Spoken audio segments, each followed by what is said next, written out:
you to Jubilee House, the seat of our nation's presidency.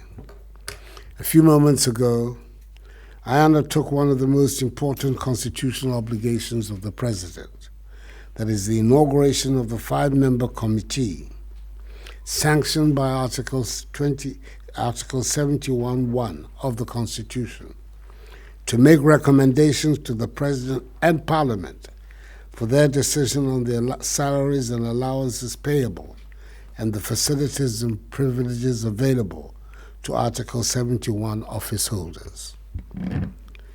The composition of the committee is done on the advice of the Council of State. To that end, I have appointed, with the advice of the Council, a committee of responsible Ghanaians who are eminently qualified to undertake this important function. And I congratulate each and every one of you warmly on your appointment. They are Dr. Janet Fufier, eminent lawyer and public administration and public policy professional, and the immediate past chairperson of the Public Services Commission as chairperson of the Emoluments Committee. The other members of the committee are Professor Jan Balfour, a former Minister for Planning, a former Member of Parliament for Wenchi, and a former Director General of the National Development Planning Commission. Then Ms. M.S. Gloria Ofori-Boadu, a lawyer, women's rights activist, and a former member of the National Governing Council on the African Peer Review Mechanism under the New Partnership for African Development, NEPAD. Dr. Osea Kuto, distinguished academic at the prestigious Institute of Statistical, Social, and Economic Research at the University of Ghana, and Mr. Ben Arthur, a Labor Administration, Employment Service, and Labor Relations Specialist, and head of the Fair Wages and Salaries Commission.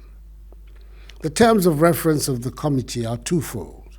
One, to make recommendations in respect of emoluments and other privileges for Article 71 office holders, as specified under the Constitution.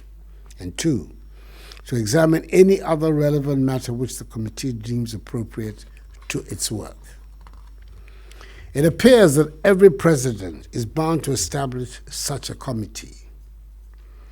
I think it may be worth our while to examine the practice of other jurisdictions, for example, the American one, where the principles are established and automatically adjusted according to certain objective criteria. This may well be an issue for further constitutional debate and decision. Meanwhile, it is important to bring to the table the work of previous committees, namely those led by Miranda Greenstreet, Mary Chinwe Hesse, Ishmael Yamson, Marian Irama Ade, Francisca Edu Buando, and Ya Ntiamwa Boadu in the conduct of your work to be able to establish some consistencies.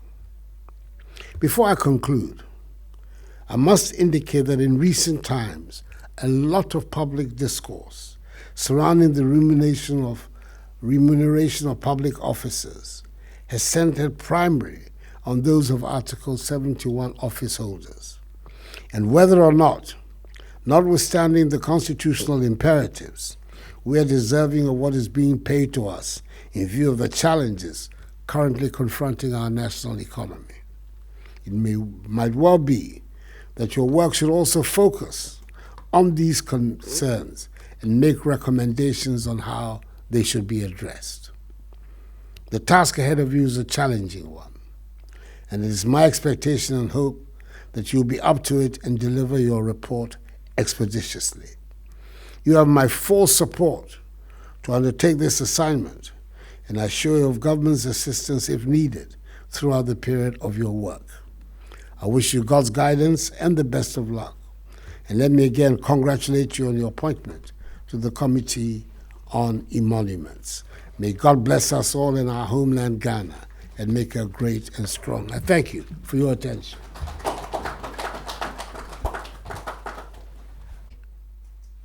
Honorable Chief of Staff, Secretary to the President, senior government officials, Director of State Protocol, members of the newly sworn-in Presidential Committee on Emoluments of Article 71 public office holders, our media friends, ladies and gentlemen.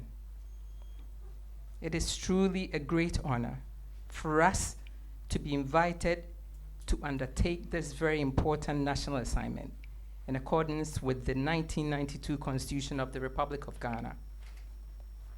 The committee promises to examine all previous emoluments committee reports and any other documents related to the subject, including all the previous reports from Greenstreet, Chinwe Hesse, Ishmael Yamson, Nana Addo Dankwa and Professor Ya Intiamwa Beidu reports, as well as any other relevant documents in the Presidency, Office of Parliament, Ministry of Finance, Controller and Accountant General's Department, Fair Wages and Salaries Commission, among others. Your Excellency, as a retired Article 71 office holder myself, I'm keenly aware of the significance of this committee. I'm also aware of the sometimes very heated debates in our national conversations over the years on this matter. It is my hope that the committee will get valuable insights, views, inputs, and support from all stakeholders to enable us deliver a comprehensive and timely report to His Excellency for your consideration and approval. Once again, on behalf of my committee member colleagues, we accept the call. We are indeed privileged for this great opportunity to serve our dear nation, and we will endeavor to deliver as expected. Thank you very much.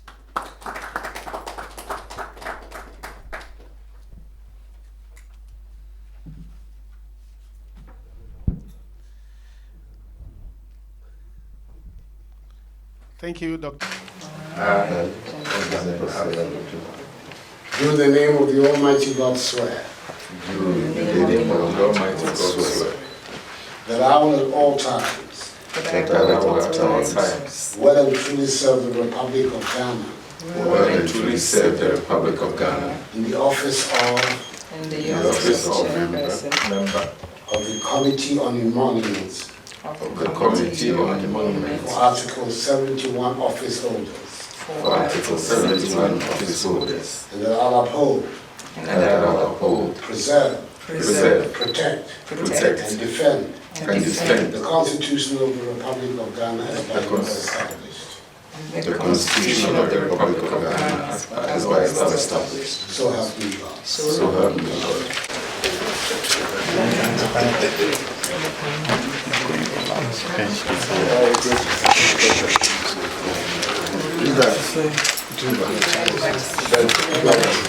Congratulations. Thank you.